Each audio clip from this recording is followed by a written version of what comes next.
I got a call one day, and this girl was from casting, and she said, I just had 5 people in the office say, like, you need to get a hold of this girl. And that was me getting on The Bachelor. Well, the start. That was the first call of me getting on The Bachelor, because then it was 6 months or something of like auditions and that whole process. But I was, like I said, I was 32 and I was single. I was doing event planning at the time. I just didn't really feel like, I didn't really know what I was doing, you know. And I was think in a lot of ways I was like holding on to ideas that I thought maybe The Bachelor would help me live out, i.e. babies, family, things like that.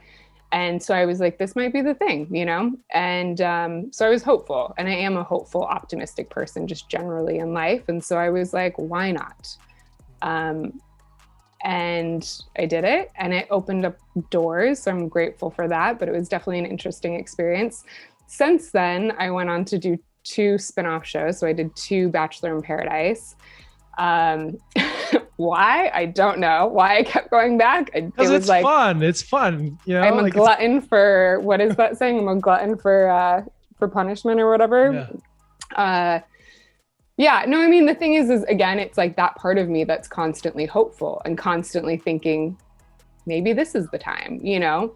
And every time I felt like I was just in a place in my life where there was different reasons that I was open to the opportunity. And so I did it. And again, like, I have a friend actually staying with me right now from Paradise, and from when we did Paradise together. And like, I wouldn't have met her if I hadn't done the show. You know what I mean? And so there's things that I'm truly grateful for.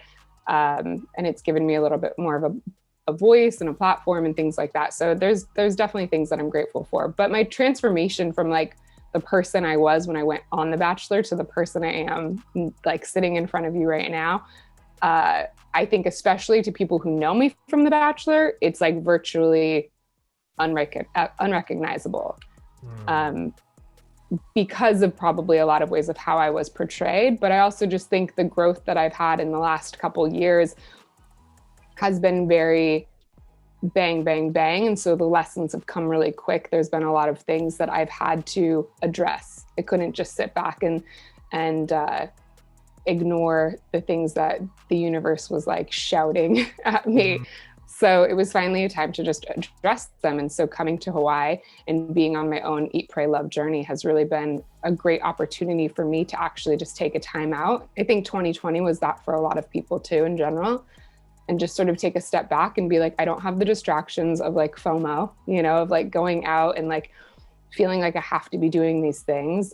This is a time for me to just really figure out like who I am, what I want, why I keep having these same patterns in life. And, you know, really addressing some of those like big questions that we tend to either overlook, I think, in just day to day, like, you know, the rat race. You just sort of get into this rhythm, and then it's hard, you don't take breaks and breaths to really sit with things. So this has been a good time for me just to sit with a lot of the things that have happened over the last couple of years and just address them in a much more in-depth way than I ever have before. See, it's always so interesting because our stories have so many layers to them, right? Mm-hmm. Like, and they all make up who we are. And they don't define us now, but it's like there's just so many key points to like how we met certain people, what decisions we made moving forward. And I always find it fascinating, you know, because it's all part of it. It's all just as important, you know, like every single piece of it, whether it felt uncomfortable, whether it was fun, whether it wasn't, like there's just, it's all part of it. I mean, I think it's so sad that, and I'm sure there's so many people that feel the same, but I almost have a comfort zone in being judged. Like it's almost a place of comfort for people to judge me, you know? And because then I know what their feelings are of me, whether they like me or dislike me. And that's like, it's so, and then it's like, then I'm basing who I am off of like the reaction that I'm getting from somebody because of their judgment of me. Like if they think I'm something, then I'm that person, you know. It's like, it messes with our heads so much. And it's actually just, it's very sad. And I grew up acting and modeling. I did like my first jobs when I was 3 years old, you know? So for me, like being in front of a camera or being in front of people saying, oh, her smile is not big enough, her hair is not blonde, whatever, like the judgments, especially in the acting modeling world that you get on your physical appearance, it just becomes a norm to you. And so for me, I think, again, like being on The Bachelor, it was a totally different perspective on being judged, because I now was being judged. I mean, yes, for like a bunch of other things. I was like on the older side for the Bachelor world. And so I felt like my age was something that was a judgment, was also something that was used to kind of get in my head of like, you know, well, you're the oldest one here. Like, how do you think that makes you, you know, how, like, do you think he feels like you look older than other people? And then all of a sudden I'm like, wait, do I look old? Like, you know, should I be judging myself? Should I feel self-conscious about those things? And it's like, no, you know, I know I'm awesome. Like, I know I'm a great person. I know I'm a catch. I don't have to worry about those things, but those judgments of other people start to impact how we think about ourselves. And so it's really important to get super, super confident and just like strong about, I don't care about your judgments of me. You know, the only judgments that matter are the judgments that you have. Well, and it's like, I don't even like that word judgments, but it's like the things that we want to believe about ourselves. I think that's who you are. That's who you should be. That's who you live as, you know? But when other people are placing judgments on you, and then you're trying to defend things too, like you said, being cut, like in the show's world, when you're trying to defend who you are, you're trying to be your most authentic self while still trying to be, there's just so many things going on. You're trying to like be this person that you think you're supposed to be. And there's just a lot of things swirling around in your head. And then after the fact, when you see how it's edited and you're like, that's not me. And then people don't want to believe that that's not you because that's what they want to believe you are. And I think honestly, like sometimes I love my community on social media right now. They're great. But I think in the beginning, people maybe didn't love me because they maybe didn't feel like I was authentic or genuine, because they were like, but we saw this person and now you're this person. But I'm like, no. I was always this person. I was just edited to be that person.